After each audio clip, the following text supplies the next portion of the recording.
This video ranks every hero equipment from worst to best to make your heroes stronger. First things first, we got the F tier, the worst of the worst, starting with the Barbarian puppets. Barbarian puppets are just extremely easy to replace. They're usually never worth running unless you don't have the blacksmith built. It's often going to give you less value in most situations, but the good news is that you can still run it if you are using a hero dive with the Warden, allowing the Barb puppets underneath the Eternal Tome to stay alive and do some serious damage. Next up is the Archer puppets, as they're moving from the B tier all the way down into the F tier. Archer puppets over time have become one of the worst options for the Queen. As more people now have better equipment to run, this puppet equipment can often be easily replaced and isn't really worth running, again, unless you don't have the blacksmith built.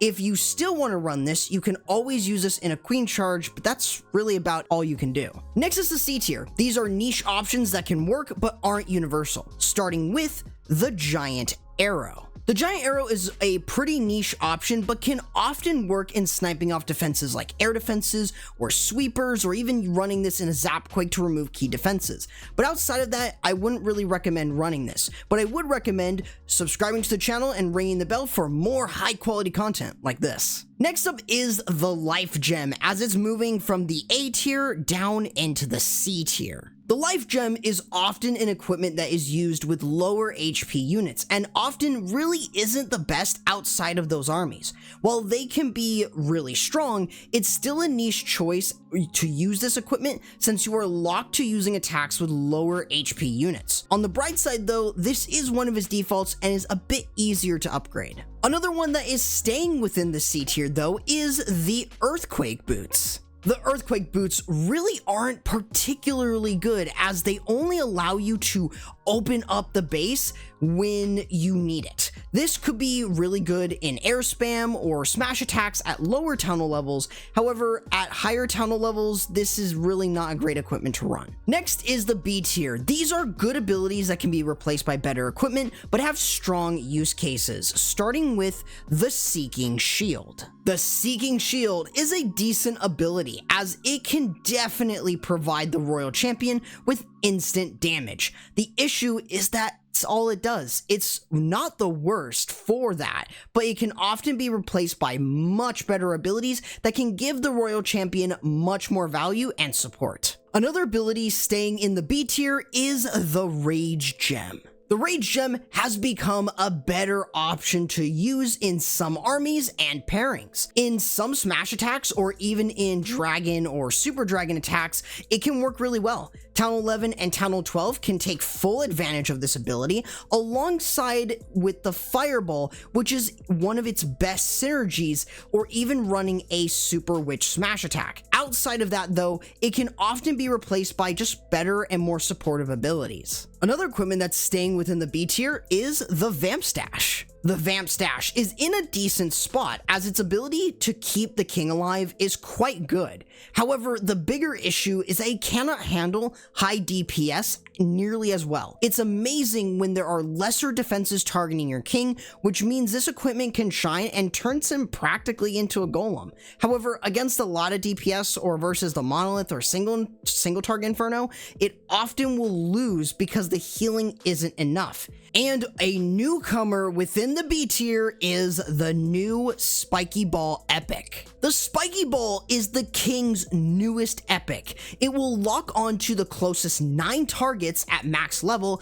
and will bounce to each, doing almost the same damage as a level 17 fireball. Note that this will not target defenses if you have it with the Angry Jelly. This epic might seem OP on paper, but in practice, you only get a ton of HP and a little bit of nice DPS from the hero boost. However, the king cannot really utilize that DPS, as he's just going to be too slow for it to matter. So it's still very easily replaceable, making it currently the worst epic on this list. Next up is the A tier. These are strong equipment to use, starting with the Hog Puppets. The Hog Puppets are already quite strong and really flexible. It's really good at Town Hall 14, 15, and Town Hall 16, as this allows you to pair this with maybe something like the Royal Gem to get a ton of healing to basically give your Royal Champion a second shot at life, alongside the fact that it can keep her moving thanks to the invisibility that she gets. You might also want to run this with the Haste for an ultimate combo, since it really helps with the DPS and also just support. Another piece of equipment that is staying within the A tier is the Healer Puppets. The Healer Puppets are oftentimes a solid ability to run, due to its ability to work really well to keep your queen alive outside of queen charge and smash attacks. This is a great ability to invest into that you might be running more often than not in a couple different armies. We also have the Royal Gem staying within the A tier. The Royal Gem is one of the strongest abilities for the Royal Champion that you can run.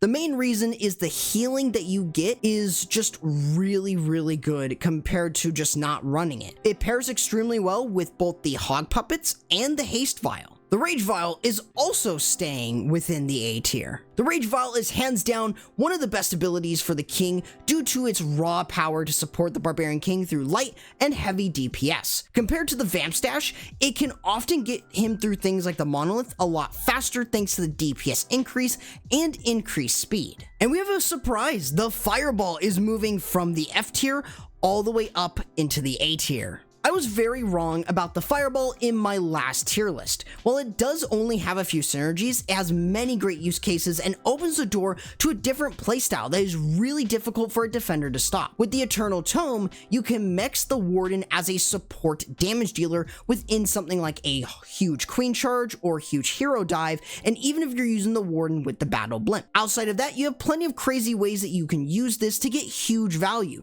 The Invisibility spell being one of the best spells to use with a Warden charge to snipe off an area, letting you use different troops and heroes to smash the rest of the base. Just as it's not really much of a surprise as using my creator code CORRUPT to support me and everything I do here on the channel. Now we have the S tier, the best of the best and the ones you want to use on your heroes, starting with the Haste Vial. This does a lot for her due to the speed increase for herself and her attacks. Since it speeds her up so much, she can clear through buildings with ease, making this a really solid pairing, especially with the fact that you have the Fox at Town Hall 16. It's just incredibly strong. Also staying within the S tier is the Invisibility Vial. The Invisibility Vial has become more and more important as time has gone on, and with the Queen, survivability is a must in order to get her to get good value. This basically pairs really well with any of her abilities with the exception of the Giant Arrow. This ability is definitely one that you will want through any form of tough Queen Charge, or even if you're doing things like air spam or in a Hero Dive. The Frozen Arrow is moving from the A tier up into the S tier. The Frozen Arrow has become more impactful as time has gone on. It pairs extremely well in things like Root Rider spam, even if she's alone paired with the Healer Puppets, and also allows her to support your entire attack versus defenses or versus the enemy CC troops or enemy heroes. This honestly is a must build for your queen, as it allows you to do so much and it makes her even stronger. Staying within the S tier is the Healing Tome. The Healing Tome is often considered one of the two best Warden equipment, as the healing is just a strong option in most attacks. While this can't be used for every single attack in the game, it's more often than not a safe choice to run in attacks that you have tanks in or high HP units. Of course, it should be no surprise, another one staying in the S tier is the Eternal Tome. By far, one of the two abilities you always need to run, unless you're using a Warden charge, of course. The Eternal Tome is hands down the most important ability for the Warden. Not even the Fireball can take this away. The invisibility that you can get from this ability is unmatched, and it will always be the best in 99% of attacks. And lastly, again, it should be no surprise, staying within the S tier is the Giant Gauntlet. This is another ability that you always need to run. The Giant Gauntlet is just too strong to be left alone. Not running this ability usually is going to get you less value due to the King's damage reduction and splash damage being quite important for him, and having that in one ability is super helpful and will most of the time get you a lot of value. You mostly want to run this with the Rage Vial always for its massive value, but you can still run things like the Vampstash or the Spiky Bowl if you have them upgraded and you're looking to be a little bit more tanky. But keep in mind, this set will not allow you to have a lot of DPS and can actually make your king worse. And here is the entire tier list. Let me know what your thoughts are and for any future equipment you think will be added into the game. With that said, I'd recommend checking out my tier list for all of the best and worst combos for each hero so you know the best sets to invest into.